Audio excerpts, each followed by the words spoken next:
Hello, everybody. Welcome to another exciting episode of Jimmy's Jam Box. This is not a podcast. This is a show.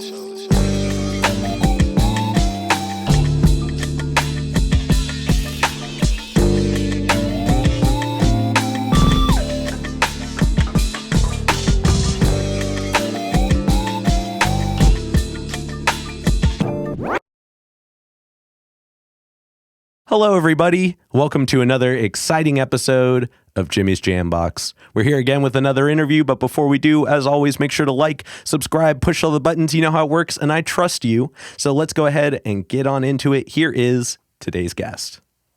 Hi, I'm MobRule. You can find me on Instagram at MobRule Beats. Hello. Thank you for joining us. Hey, how's it going? Good. Go ahead and tell us a little bit about, where you're from, what you do. Give us that Tinder profile of your involvement with music. Well, if it was a Tinder profile, I would talk about eating corn dogs and how I have central AC. But that's that's what worked on my life partner. But that's something completely different. Let's see here. I'm from Vancouver, Washington. I've lived in the Northwest since I was 4. I was technically born in Cali, so I'm technically a poser Northwestern person, but I get that a lot. But I've lived here since I was 4 and I'm 35, so yeah. I'm a Pacific Northwest baby. So I live in downtown Vancouver. I've lived in downtown Vancouver since I was 16. Okay. So yeah. Now, do you play any instruments? I play bass, I play guitar, I play piano, I sing, I'm a songwriter. And then I produce hip hop. I've produced neo soul before. I play a lot of different shit. I played in hardcore bands. I played in punk bands. I played in metalcore bands. Hell yeah. Kind of play a little bit of everything. These days I mostly produce hip hop though. Hell yeah. What got you into music initially? So I guess I'll tell the story my mom tells people. Hi, Mom. Shout out moms. Yeah, shout out Mama MobRule. So when I was 2, I would pull out pots and pans and I would bang on them. Okay. But she noticed I was banging on them in rhythm. A true percussionist. Yeah. Yep. So at 4, she put me in piano lessons. And I played piano from when I was 4 to when I was 8. And they thought I was learning the notation music, but then I hit 8 years old and the shit got too complicated because you had to read it. So I was doing it by ear the whole time. Yeah. I don't know shit about music theory. I've always played by ear. I'm in the same boat. Yeah, I do know a tiny little bit, there's 7 notes, it repeats, little bullshit like that, but I'm not the music theory guy. I do it by ear. Gotcha. And then at 9, I started playing bass. At 12, I started playing guitar. Started playing in my first bands at 13 or 14. I remember going to the first band I ever played in was this band. They were dudes from Battleground, and it was called Downfall of Disbelief. We played at a good name. Yeah, good name. we played a show we played one show. I have pictures of it somewhere on a floppy disk. I had long curly hair and cowboy jeans on. Okay. I was just a little metalcore kid. I was into Zayo and shit. Actually, Okay. Zayo just played here in Portland last week. I really wanted to go, but I had a studio session where I was, it's make money or go see one of my favorite bands. Yeah. I'm gonna make some money. But I saw I don't know. I just saw a lot of bands at stuff like Tom Fest with my dad, which was a fest that used to exist around here. That was a Christian underground metal punk whatever fest. Okay. It was for instance, most people know this Christian band POD. Mm-hmm. They were a huge band. Yeah. So they would play Tom Fest all the time before they blew up. They actually even have an album called Live at Tom Fest. Yeah. It's recorded before they blew up when they were on Christian labels. And so in my house, I wasn't allowed to listen to this is going to sound funny, secular music, you know, because I grew up in a Christian conservative family, which is ironic because my dad growing up listened to like the Dead Kennedys and X and Talking Heads and all this shit. But my parents were so brainwashed by their local church at the time, they thought, you know, I had to listen to Christian shit. And that stopped very quick as I got older because I wanted to listen to Tupac and I wanted to listen to like skate punk and all this shit. And I don't know, my musical journey into like more underground music kind of began with MXPX from Bremerton. I found them at 9, and then my friend's brother showed me a bunch of skate punk bands and ska, like third wave ska bands and stuff, and like NoFX and Less Than Jake and all that kind of shit. Okay. And then you know, I mostly make hip hop now, but you know, like hip hop is like kind of my baby. Like I wasn't, my dad was like, you know, I got a black flag tattoo right here. You know, that was my first tattoo because my dad was like literally into Black Flag, and like my dad saw Dead Kennedys in 1979 at a college. Like the first year that punk existed, technically. Well, arguably, there's a Detroit band called Death. And I actually in their documentary called was it a band called Death? I'm pretty sure.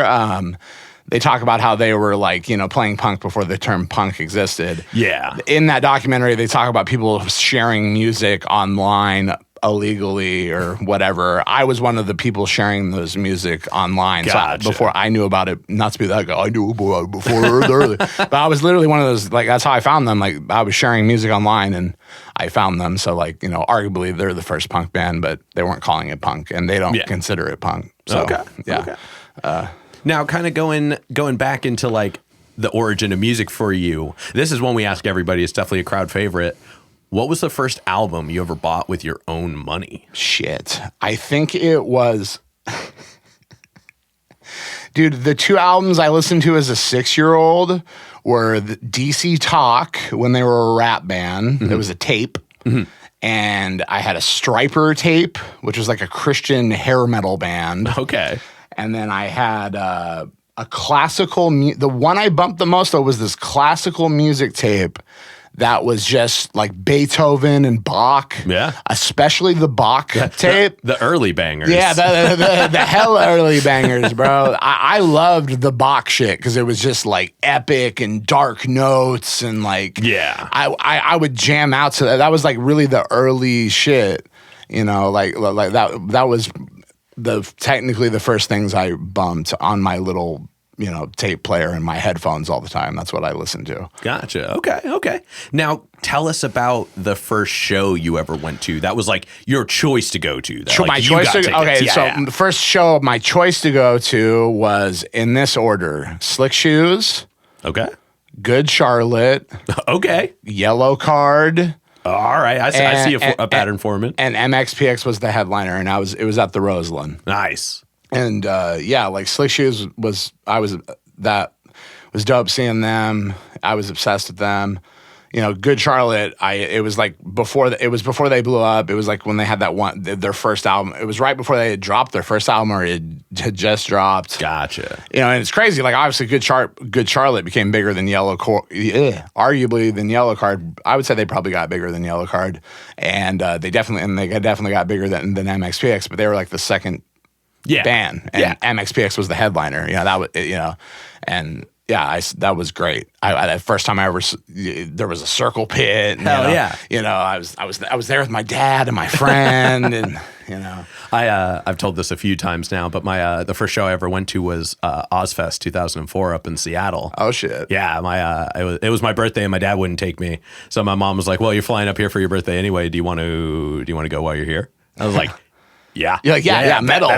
Give me the medal. Give me all the medal. It was the year where, I mean, obviously it was either Black Sabbath or Ozzy. Yeah. But the headliners were Mudvayne, In Flames, Black Label Society, and Iron Maiden.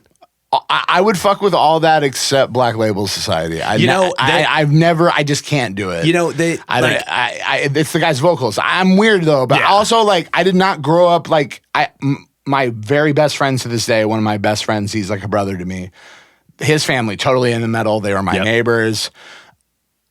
I don't like Metallica. I know blasphemy, right? Don't like Metallica, but you gotta understand. Like I was at an age. I know I grew up on hardcore and punk and shit. It was like, so I was like, for me, it was like there are still have been hardcore dudes that act like rock stars and shit. But like to me, if you're really a hardcore head or hip hop or punk or whatever, like you're not like a rock star prick about it. And that attitude always grabbed me more. Like, I'm not saying all metalheads are assholes. Most metalheads are actually some of the nicest people you'll ever meet. And they're nerdy as fuck. But, and then there's all, and in every scene there's an asshole. But bro, like the whole Napster thing, that completely ruined fucking Metallica for me. I was, I had Napster.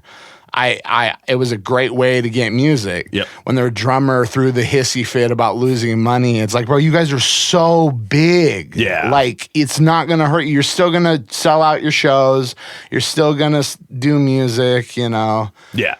I was the music pirating guy. Yeah, I get it. I was my, what? I'm not going to say sites, but if they still exist and people are doing that, probably not. But I get you. Okay, now hold on, I did buy a lot of CDs at shows though, but unfortunately, a lot of those got stolen out my car. That sucked. That happens. Yeah. Man, I don't even know where half of my CDs have went. They've probably gotten taken over time too. Yeah, or you move and you lose shit. Yeah. Now, do you have like a defining moment where like you decided you wanted to do music as like as a main thing, not just as like a casual hobby? So I did music obviously like my teenage years, my 20s, but I would say when I hit 27, I almost died. Oh damn. Yeah. So I was a full-blown alcoholic. I'm a schizophrenic. I didn't know I was schizophrenic till the past year. I was always diagnosed with bipolar. But I turned 18 in a mental hospital, and I spent every day. So like I was the term straight edge. So like I'm a sellout straight edge kid, because I claimed straight edge for like 6 or 7 years. I went to the mental hospital. The day I got out of the mental hospital, I was like, fuck this shit. I walked to my homeboy's house, smoked a cigarette with him, talked about some drama that had happened when I was out.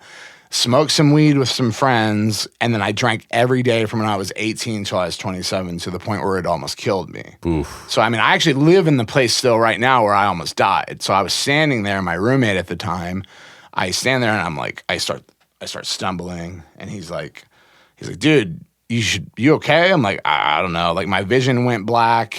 Damn.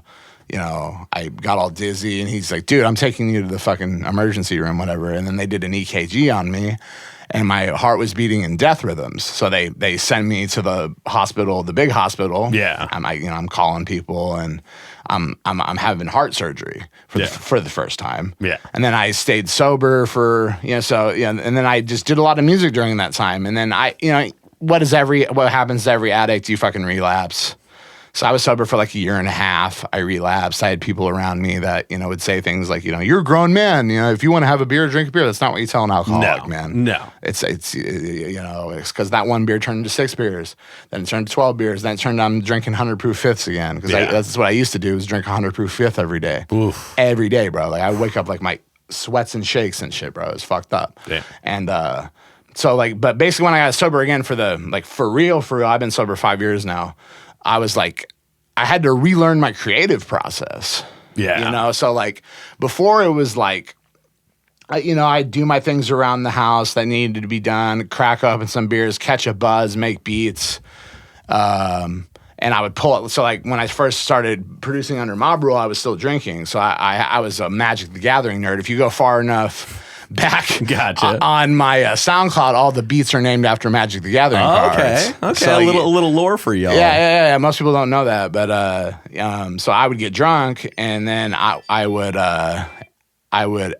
get drunk, and then I'd pick a random card, and that's what I would name the file. Oh, that's dope. Yeah. That's actually a really clever way to name things. Yeah, so like if you go on my Bandcamp, my first beat tape is actually, they're all named after Magic the Gathering cards. Okay. I dig that. Yeah. So, I dig that.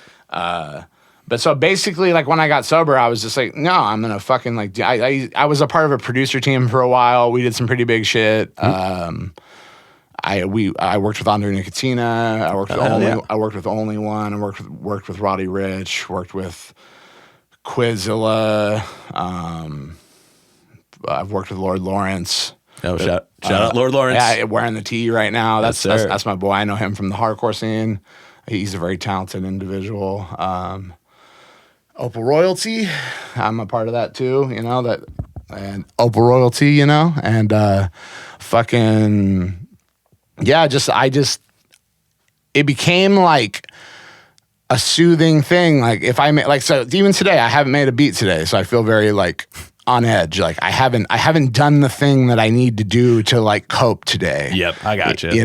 My day is just starting, so there's plenty of time for that. But I just did it, and then it just became like, I don't want to say habit because that makes it seem uninspired, but it's a coping mechanism for my schizophrenia. And that's when I took it really seriously, and I got better and better. And I mean, like I was talking to someone the other day that I tried showing beats years ago, and they told me I'd leveled up, and and every beat tape I put out, I've leveled up. I have a lot of beat tapes out on all streaming platforms and on Bandcamp for sale. And I don't know. That's just kind of when I got sober. That's when I started taking music more seriously, because it wasn't like, I used to write acoustic songs and stuff too, and I'd write about getting fucked up and depression and shit like that. And it's just like, I became more focused. I became more clear of mind, and I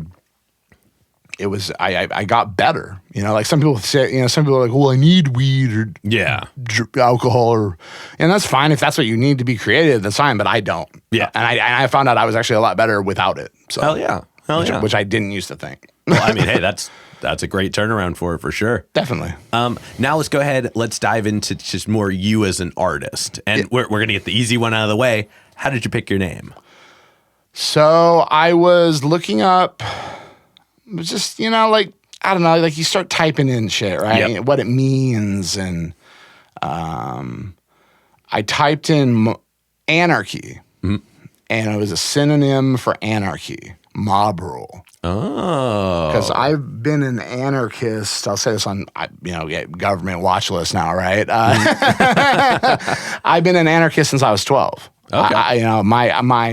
I was very into politics as a 9-year-old, and I figured out the system was broken and needed a change when I was 12. Yeah. That's not really all that shocking, Yeah. But it just meant anarchy, or it's taking on other adaptions like, mob rule, like mob justice, or, that kind of thing. And, like the anarchies in the music, mob rule, like, it's weird. It's kind of like society. It's structured, but it's not. You can break the rules and you can bend the rules. Yeah. It is a few different meanings, but a lot of times people think it's like some gangster shit or something like, like the mob. And it's like, exactly. I mean, yeah.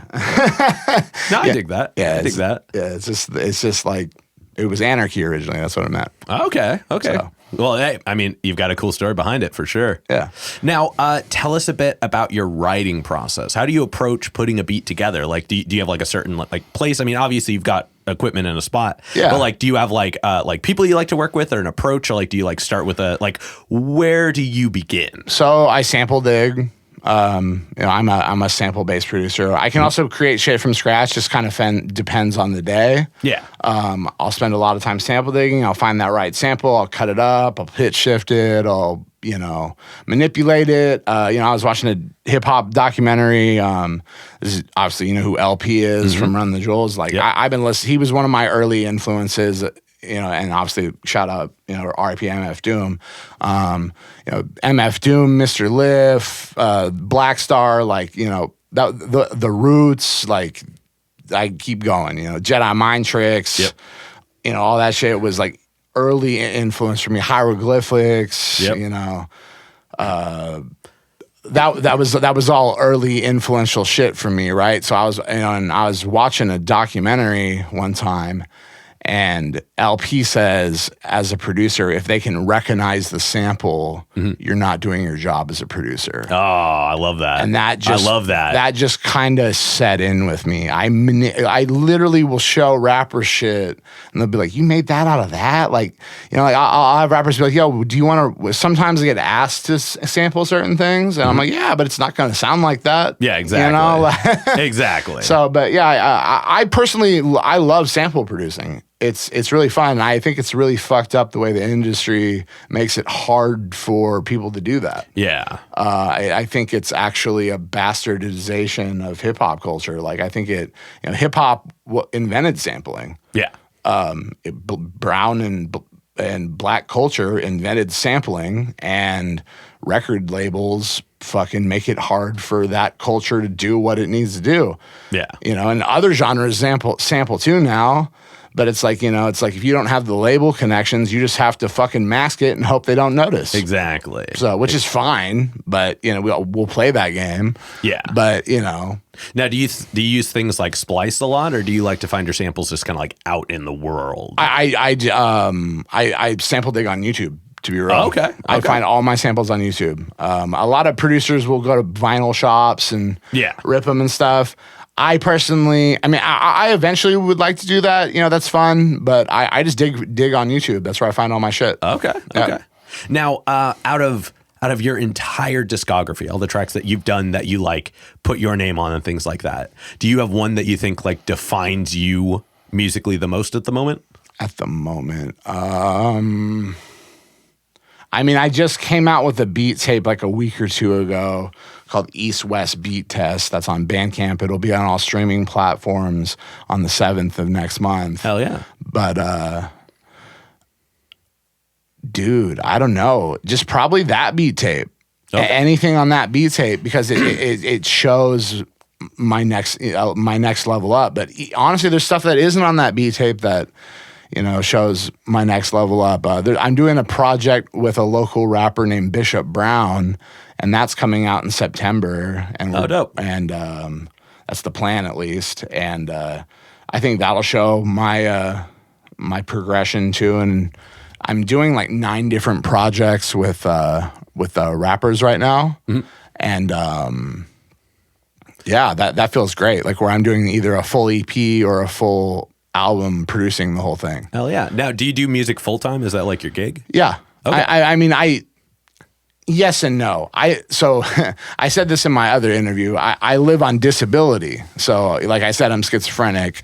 So I technically do music full time. Yeah. But I don't at the same time. It's not exactly your primary source of income, quote unquote. No, like, I mean, not that it's just, I get money being disabled. I'm considered SMI, which means severely mentally ill. So not to freak you out. No, you're good. The boogeyman, like, but like, I'm considered in the top 1% of mentally ill in this country that's diagnosed. Oh, damn. So like, I need my medication. Yeah. I need my crazy pills, Oh no, I feel like I'm taking crazy pills, whatever. It's just like, so I do music full time. Yeah. But I also like, my rent is paid for with your tax dollars technically. Wait. I pay taxes. Well, I don't know. No, I'm kidding. I do. I pay my taxes. Yeah, he totally pays his taxes. All right, but the main reason I ask is like I'm curious, how did you get into how did you break into selling beats? Like what was, because that's such a bizarre feeling for some people. You know what I mean? To like be able to monetize this thing that you feel is creative. How did you get into that initially? Dude, you just do it. I mean, you do it for free for a while, honestly. Like I saw Ice Cube post something the other day. I was like, if you want to do something creatively, expect to do it every day and all the fucking time for free for 5 years, at least. Yeah, that makes sense. And I did music for free for 10, 15, 20 plus years in various forms for free. Didn't make a goddamn dime off it. And now I'll have rappers shoot me my little fee, Okay. And also like, the rappers out there say you're dope and you can't pay my fee. if you have something else in trade, you know, you know, people forget that doors can open to you if for bartering too, man. Yeah. Like, you know, people don't think about that. People just think they don't think ways to trade. You know? Yeah. Other than like active promotion, there's so many opportunities. You know, a moment can be as valuable as money. Mm-hmm. Absolutely. Yeah. All right. Now, is there something you look for or ask for in the beginning when it comes to working with a new artist? I seek the artist out. So when I did the producer team, it was just like, oh, you got $100 for a beat? Boom, I'll work with you. That was it. Yeah. I don't do that anymore. I have to fuck with you as a person on some level. Or I have to fuck with your music. Like, I don't know, man. Like, I'm pretty picky about who I work with. Well, what are some things that you look for when you do pick out an artist then? Rhyme skills, you know, flow. If it's a singer, you know, like lyrical ability, you know, singer or rapper, just, you know, if it's can they freestyle? You know, just hip hop shit, bro. Like, you know, also, like, you know, it helps that they have a following. You don't always have to have that big of a following. Yeah. You know? Well, Tyler touches on that. He said once he was like zooming through the internet and he found a video on YouTube that had like 5 or 7 views. Yeah. And he was just like, this person's incredible. Yeah, exactly. Yeah. There's a dude I work with. He's got like 300 or 400 followers on Instagram, but he's extremely fucking talented and has a huge story. And he's a first generation Mexican dude, and he tells me for whatever reason on my beats, he normally raps in Spanish, but on my beats, he can tell his story in English, and that's really cool. And he feels comfortable doing that over my beats. And in our discussions we have when he comes over into my studio and we talk, and it inspires him, and that's. You know, as a white person, that's a huge compliment. You know, because I think a lot of white people make people of color super uncomfortable, and they're fucking, you know, I don't know, man. You go north or south, half hour, Portland, it's pretty goddamn racist. You know, like in certain areas, and I gotcha. People think of Portland or Vancouver as this liberal hub of wokeness, and it's not. Oregon was founded by the KKK, man. Yeah. There's weird fucked up shit. I got stories upon stories of the police fucking with people of color, friends of mine for no reason at all. Yeah. So. No, I gotcha. Yeah. Well, I think that's really cool that you get to have that interaction with them then. Yeah. Now let's turn this a little more technical. Now this is something that you promote pretty heavily. Yeah. And for those of you at home, he does what's called DAWless beats. So basically, he making music without the computer. And that's just but at the same time, you make music on the computer. You don't do both. You don't exist in one or the other, which is usually there's that altruistic either. Like, there's nothing wrong with using the computer, or there's nothing wrong with doing it the old school way, and this is the way it was done. What do you enjoy most about both workflows? So the DAWless beats, I mean, I use this thing called a Synthstrom Deluge. You have to specifically order that piece of equipment from them directly. You can't get it in Guitar Center. Yep. You can't, like that it's not cheap, but I saved up for a long time and got one. You got to order. I think they're from New Zealand. Okay. And they're called Synthstrom Audible is the company. And that thing's just fun, man. Like, and they recently made it open source. Oh, dope. So like now, so everybody's just going crazy with the OS. And like people know, so you can do anything with that thing now.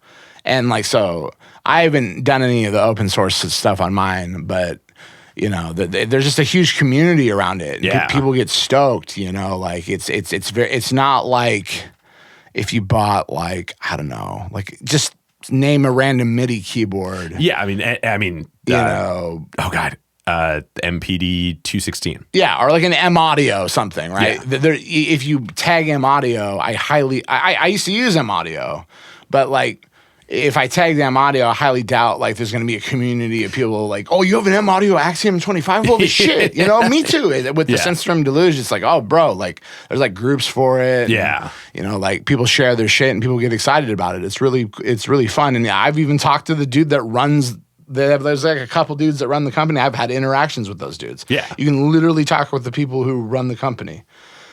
And they try to keep it more like kind of a tighter community. Yeah, totally. Now, I assume you got it before like the Force and things like that were out, and you know, like the MPCX and things like that. Now that those are around, have you gotten to interact with them? And do you feel like there's like parts of their workflow that you like more than others, or like have you just stuck to this? I've just stuck to this, and I recently in the past 6 months got a sitting right there, fucking SP404 MKII, and honestly, like the SP404 MKII is the best money I've spent on equipment ever. Hell yeah. The filters are amazing. It gives me a like DAW-less way of using the beats I make in my DAW. Yeah. So it's like I load my beats. You can make beats on here too, though. But I'll load. This thing is filled with beats that I made in Reason 12. That's what I use for my DAW, which like no one uses. I mean, there's a lot of people that use that. Yeah, like Battle. You know who Battle Cat is? Not West Coast legend. Battle Cat is like one of the most amazing West Coast producers ever. Like I mean, you probably heard songs of his he's produced. Like it's that old songs like "We Can Freak It, Freak If You Want To." He produced that. He produced like tons of West Coast anthems. You've definitely heard his stuff. Okay, and like that. My friends Ace and Fred have been to his studio and shit. It's just like walls of like instruments. He's a genius, but he used his Reason 12. Okay, he used his Reason. And now, did you start with an earlier version of Reason? The first version of Reason I had was Reason 6. Okay, so you've been using it for a while. Yeah, but that was a pirated version. Ooh. Allegedly.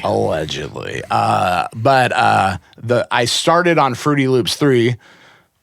Pirated allegedly, and then went to Reason 6, then went back to a pirated version of Fruity Loops. But then I was like, I'm done pirating shit. I don't want a piece. Like some of those pirated programs like will crash on you all the time because they're not the real thing. Yeah, like people think like, well, like seriously, it doesn't happen as often. Like it does still happen sometimes. Like. I mean, technology is technology. Yeah, Computers a zero in the place of a one, and suddenly it doesn't know what it's doing. Exactly, it's all zeros and ones. And but I've bought Reason 10, Reason 11, and Reason 12. Okay, rad. So, rad. Yeah. Now, of the two, what is something that you prefer in the DAW-less platform, and what is something you prefer in the DAW platform? The DAW-less platform is just more like. Honestly, it's nerdy. Like the nerd in me is just like, this is so fucking nerdy and fun. Okay, it's all nerdy. Like that's what I always tell people about music. It's like, people put musicians on a pedestal, like they're especially like celebrity musicians. Like, oh my god, it's so and so. It's like, bro, like musicians are nerds. They're nerds. It's music is math. Yeah, I've always said that. Like, music is math with melodies. And it's just like we're all nerds, like whether you have an ego trip or not, Yeah, no, I get it. I get it. Yeah. I mean, the stuff you spend your money on, it's like every musician has like something they've spent way too much money on. That's their baby, and that's kind of for the DAW-less stuff. That's kind of what it is for me. It's like my nerdy baby. I could dig it. I mean, just to kind of break the fourth wall a little bit, I was saying this off camera. This whole show is essentially recorded DAW-less, like up until like the beginning of like real editing. We don't use a computer at all, so that's I could resonate with that really hard for sure. Yeah, it's dope. Now let's move on to some hypothetical questions. Oh, hypothetical. Yeah. Okay. If you could work with any one established artist who's currently alive still, Vinny Paz. Boom. You're ready for it. I love that. He actually replied to something I tagged him in a week or two ago. Oh shit! And so it might be happening soon. Well, I'm kidding. Yeah, I shot my shot. He read the message. That was probably the closest to fangirling I've ever done. I got you. But I was just like, yo, your music inspires me. I relate with it. You know, I got Beats You'd Murder. You know, hell yeah. He actually just did his last tour ever, but I don't know. So we'll see if he's actually gonna still create music, and not tour. But I would work with him in a heartbeat. Hell yeah. Yeah. Now, subsequently, who's a local artist that you're aware of but you haven't gotten to interact with yet? But would like to. Sorry, I've interacted with them, but I haven't worked with them. Okay. So, Milk. I would love to work with Milk. Milk is a really dope rapper. Have you heard of him? Yeah, I'm familiar. Yeah, so like I think I fuck with his music. I also would really like to work with Rashid Jamal. I would also really like to work with Mike Capes, and well, anybody watching the show who knows them, go and put them together. Let's make it happen. Yeah, and I've interacted with them online. I've been in a Rashid Jamal music video back in the day. That it's not online anymore, but I don't think. But I like Mike Capes and Rashid have been to my studio back in the day. But you know, I've leveled up since then. Like I was talking earlier, like Rashid Jamal was the one telling me I had gotten better, and that felt really good because I respect the fuck out of him as an artist. He's top 5 Portland to me. Definitely. So now, if you could spend a day in any one studio, which one do you think you would go to? And I mean, you could pick like a person's personal one or just like anyone that you've seen before that you're aware of. Like, where's a spot that you would want to go to? Honestly, from the way my friends described Battle Cat Studio, I'd want to go to Battle Cat Studio. Okay, bet. That dude just... I feel like I learn a lot about my DAW through him. Yeah. And he's just an amazing musician. And he's like getting older, and I don't know, man, he just that seems like that would be a blast. Like, you know. Hell yeah. He like the motherfucker can actually play the piano and like, you know, do things, you know, like I don't know. That would be rad. Hell yeah. So now this one's kind of an odd broad stroke question. And especially for you, because you've done so many styles of music. If you had to switch to a new genre that you've never done before, and you would be equally as competent as you are everything else now, what would you switch to? Producing or singing? Let's do both. I feel like they might be different answers. If I was younger, I mean, people are gonna laugh. My hip hop buddies are gonna laugh at me. Hyperpop. I think hyperpop is dope as shit. Okay. I think Eric DOA, Glaive, what's that shit? Bro, there's so many. Like me and my old roommate did a deep dive. And I found Eric DOA when he was not very known at all. Yeah. And was like, ask me what my life looks like. It's, you know, and I find that genre interesting because it takes like elements of rap, you know, techno, fucking pop, like bro, like that's just an interesting genre. Yeah, there's a pretty strong hyperpop community in this area. Totally, yeah. And I think it's rad. I remember when like no one knew what it was. Yeah, and, I bump. It's like feel good music, you know. But it's like also like there's like depressing shit, and there's like notes of emo in it and stuff. But it's cool because it feels like lo-fi but faster. Yeah. But at the same time, it's like it's got emotions in it. Totally. Yeah. I could dig that. All right, now we're gonna go ahead and start wrapping it up. All right. First big thing. What do you got coming up in the future? Like I said, I got that. Well, next month I got a show at Ronald Records in downtown Vancouver on July 7th from 6 to 8. Scooter Rogers is playing that. Bishop Brown is playing that. MCBC is playing that. Zach Concrete's playing that. And me, MobRule is playing that. Dope. Yeah, I actually curated that show, so I'll be doing some live DJing. People will be rapping. It's a newer record shop in downtown Vancouver that's been around 6 months. They're dope as fuck. Also, if I'm talking about record shops in downtown Vancouver, I got to shout out 1709 Records. They're the homies. great music selection, great people. Both those shops, super nice people, great shops. Support local business, buy vinyl there. Definitely. Now, for this next one, I'll have you look at the camera. Tell people how they can find you. You can find me at MobRule Beats on Instagram. On that Instagram, in my bio, there's a link tree that has a link to all of the music that is currently out by me, and it will always be updated, anything I ever put out in the future. Hell yeah. And now, any other plugs, any other shout outs? Man, shout out Opal Royalty, shout out Leafs, shout out Quinto, shout out Bishop Brown, shout out Glenn Waco, shout out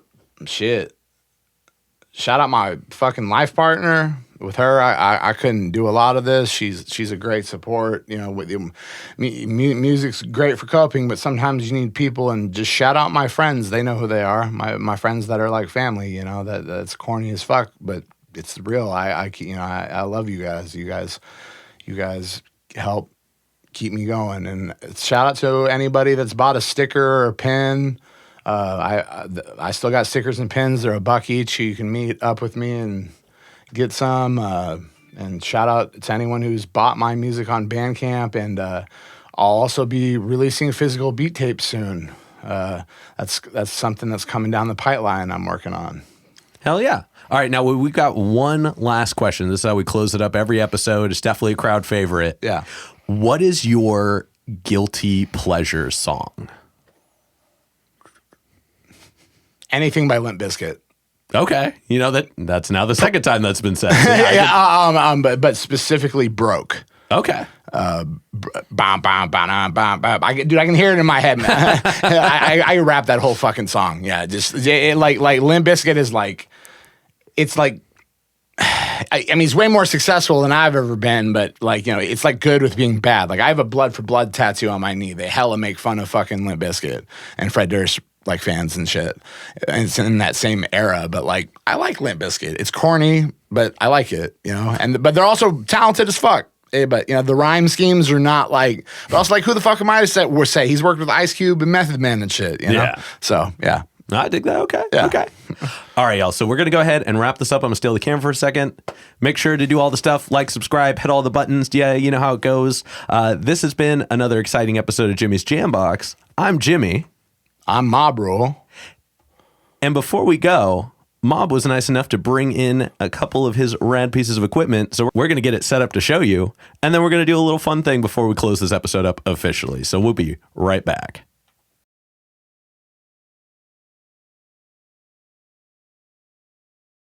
All right, welcome back, everybody. We're going to go ahead and get on into it. This first portion is going to be MobRule Beats using the SP404 MKII.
It's a wrap. This is not a podcast.